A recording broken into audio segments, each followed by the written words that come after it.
Bonjour à toutes et à tous, bienvenue dans l'émission Art et Marché, votre rendez-vous hebdomadaire consacré au marché de l'art. On commence par l'actualité de la semaine. Tous les ans, le groupe Bell dévoile une boîte collector des fromages frais Vache qui rit. C'est la 10e édition cette année et nous sommes allés à la rencontre d'un collectionneur et de la fondation. On passera ensuite à l'interview de la semaine. Nous recevions Olivier Debac, avocat et associé au cabinet Debac Bellec. Lorsqu'il y a une erreur autour d'une vente, l'acheteur mais aussi le vendeur peuvent agir, mais tout cela bien entendu dans un délai imparti. On vous en dit plus tout de suite dans Art et Marché. Tout d'abord, nous commençons par l'actualité de la semaine. Bismart est parti à la rencontre de collectionneurs de boîtes de vaches qui rient, réalisées chaque année en collaboration avec un ou une artiste d'art contemporain. C'est tout de suite.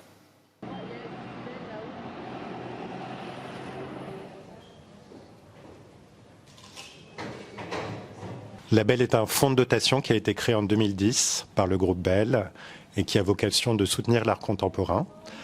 Donc c'est une structure d'intérêt général qui organise à la fois des expositions mais réalise aussi des éditions comme la boîte collector. Dans cette série, on a choisi beaucoup d'artistes qui sont plutôt des artistes conceptuels parce qu'on n'avait pas envie que ça soit juste une façon de décorer la boîte traditionnelle de vache qui rit. Avec Martha Wilson, on a vu son exposition récemment au Centre Pompidou et on a pensé avec Laurent et avec Sylvie Boulanger qui est la commissaire de projet que ça serait une bonne idée de l'inviter pour ce projet et aussi mettre en question toute sa pratique qui était pour briser un peu le stéréotype de la femme et toutes les questions de la performance, des questions féministes qui sont mises en avant dans son édition.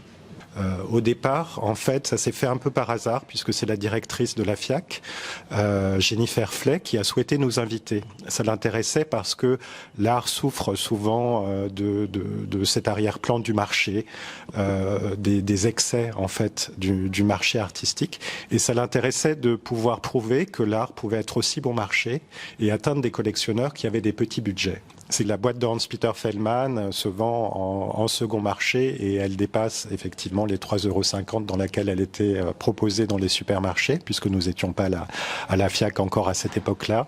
Et oui, il y a un second marché pour les boîtes qui ont échappé à certains collecteurs. Et chaque année, on a des collectionneurs un peu attristés d'avoir eu leur boîte collector jetée par inadvertance. Tout le projet joue sur des ambiguïtés, effectivement, de perception quant à l'usage de cet objet, de ce que c'est cet objet, de son prix, du fil que propose le prix, de se demander si c'est de l'art ou si ça n'en est pas, comment on le conserve, ce qu'on en fait, si on a le droit d'ouvrir la boîte. Voilà, toutes ces dimensions conceptuelles participent du projet. Comme j'aime collectionner les choses un peu originales, et ceci depuis très longtemps, j'ai pensé que l'initiative de la Vache qui rit et de Laurent Fievet d'éditer des boîtes qui sont archi célèbres, mais de les faire conditionner par des artistes actuels était une excellente idée. Ça sortait des sentiers battus, des œuvres traditionnelles, et le geste était très intéressant, d'autant plus que les artistes choisis sont intéressants, à mes yeux, sont parmi les meilleurs actuels. Tout est collectionnable. Je crois qu'en matière d'art, il n'y a pas de règles. Je crois que tout est intéressant dès lors que l'idée et que le concept est fort. Celle-ci, par exemple, a été éditée par Daniel Buren, et ça, c'est un travail qui est évidemment tout à fait typique de lui. Il met ses bandes des 4 couleurs dans des endroits où d'habitude on ne regarde pas. Au début, je crois que la deuxième année, je ne le savais pas, donc j'ai manqué les premières éditions. Les suivantes, oui, je les ai, j'en ai, je sais pas, 5, 6 ou 7, mais il me manque les 2 premières et je souhaite évidemment les trouver un jour si c'est possible. Et c'était un reportage signé Pauline Gratel. Tout de suite, l'interview de la semaine.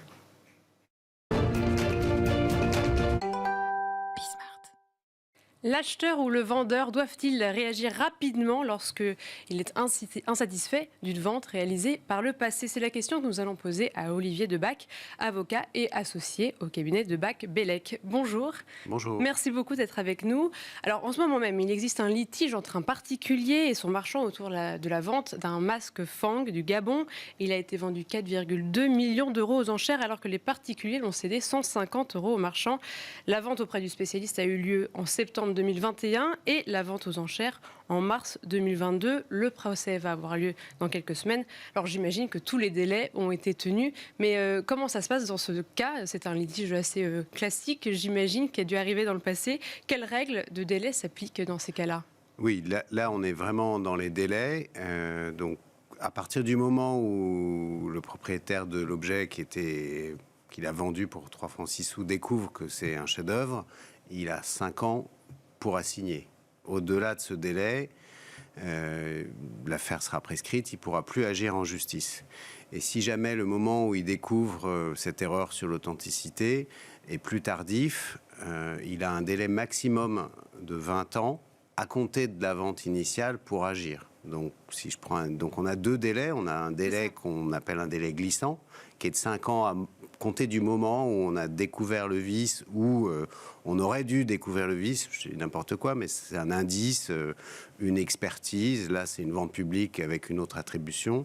On a 5 ans. Et ce délai, il est enfermé dans un délai maximum de 20 ans à compter de la vente initiale. Donc, par exemple, si vous découvrez l'erreur d'authenticité la 19e année, il ne vous reste plus qu'un an pour agir. Si Oui. vous agissez au bout de 20 ans et un jour, c'est terminé. C'est terminé. Et justement, la découverte, ça doit être associé quand même à une expertise. Comment est-ce que ça se matérialise vraiment? Alors, il y a une part de subjectivité dans l'appréciation de la découverte du vice, c'est le jargon. C'est pas simplement une rumeur, il faut qu'on ait un élément assez précis. Donc, par exemple, si vous avez vendu une rumeur que votre objet devrait avoir une autre authentification, vous avez intérêt à faire une expertise, et c'est l'expertise elle-même qui est un élément beaucoup plus précis, beaucoup plus probant, qui fera partir le délai. Et ça s'applique dans n'importe quelle situation? Quelles sont les situations qu'on voit le plus régulièrement dans ce genre de prescription? Alors, ça, c'est le délai de prescription complètement standard qui pourrait s'appliquer à des litiges complètement étrangers au marché de l'art. Le contentieux très classique, c'est l'erreur d'attribution. Donc, on croit vendre une croûte et c'est un chef-d'œuvre. Ça, on est du côté du vendeur. Ou l'inverse, on achète un chef-d'œuvre et il s'avère que c'est un mauvais tableau. C'est ça, quand c'est un faux, c'est pareil. Oui, ça marche dans les deux sens, en fait. Okay. On a l'erreur, en fait, c'est un vice du consentement. On pensait vendre quelque chose avec une définition précise, et en fait, c'est complètement différent. Et ça s'applique donc quand on est un particulier. Est-ce que c'est la même chose de l'autre côté? Par exemple, la situation peut exister d'un marchand qui a fait une erreur, etc. Est-ce que pour un professionnel, ce sont les mêmes règles? Alors, sur les règles de prescription, ce sont les mêmes règles. Il y a un cas particulier, c'est celui de la vente aux enchères ou de la prisée par une maison de vente ou un commissaire de justice. Là, la responsabilité professionnelle de cet acteur, elle est beaucoup plus courte, elle est de 5 ans à compter de la vente. Donc 5 ans après une vente aux enchères, vous ne pouvez plus agir contre le commissaire-priseur. Donc, mais ça, c'est si le particulier s'en rend compte, ou si c'est quand l'acheteur, le vendeur... Quand n'importe qui s'en rend compte, oui. En fait.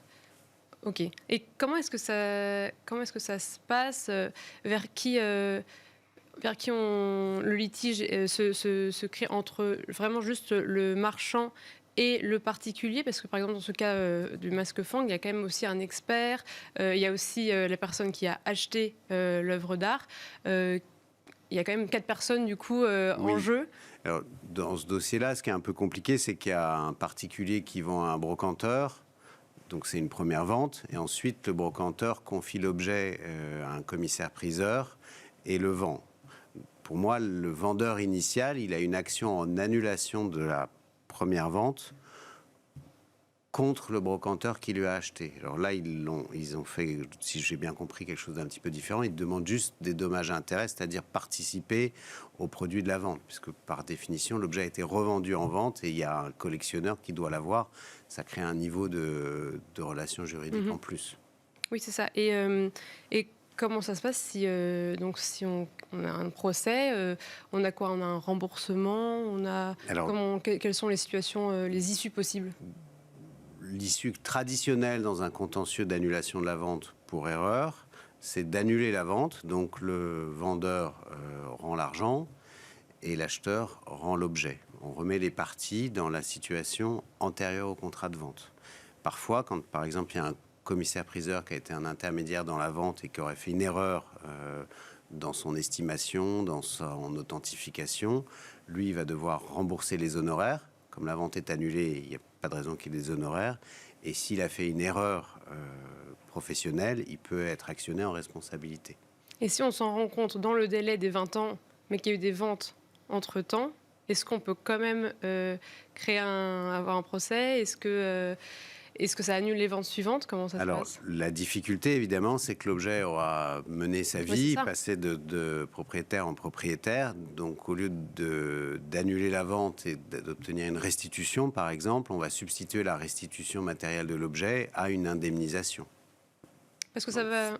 Donc, on va rembourser le prix de vente perçu à la revente.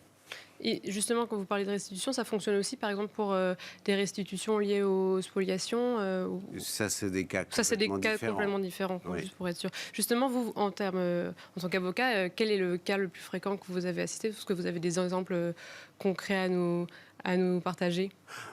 Le cas le plus fréquent, c'est l'erreur d'attribution. Donc, il peut être... On attribue mal un objet exceptionnel ou on attribue trop bien un objet banal. Donc ça, on peut agir à la fois, on peut agir pour le vendeur, on peut agir Mais c'est rare pour l'acheteur. Non, c'est relativement fréquent. Nous, on a plusieurs dossiers actifs en permanence au cabinet sur des tableaux, des meubles, des antiquités. Non, ça arrive. Je ne vais pas vous dire que c'est tous les jours. Mais c'est un contentieux assez usuel en matière d'art. Et quand vous parliez des professionnels qui avaient une règle un petit peu différente, vous parlez seulement des commissaires-priseurs. Pourquoi ne pas l'avoir Pourquoi est-ce que ça ne concerne pas les autres professionnels? Alors, c'est tout le paradoxe de cette règle, c'est que les néophytes confient leurs objets à un commissaire-priseur ou à un opérateur de vente volontaire. Ils sont responsables pendant 20 ans, tandis que le professionnel à qui ils ont délégué finalement... Qui est censé avoir un œil expert. Et s'en sort au bout de 5 ans. Et son expert bénéficie de la même règle de prescription. Mais c'est assez commun en matière de responsabilité des professionnels. Par exemple, les huissiers, les avocats, les notaires ont aussi des règles de prescription spécifiques à leur métier.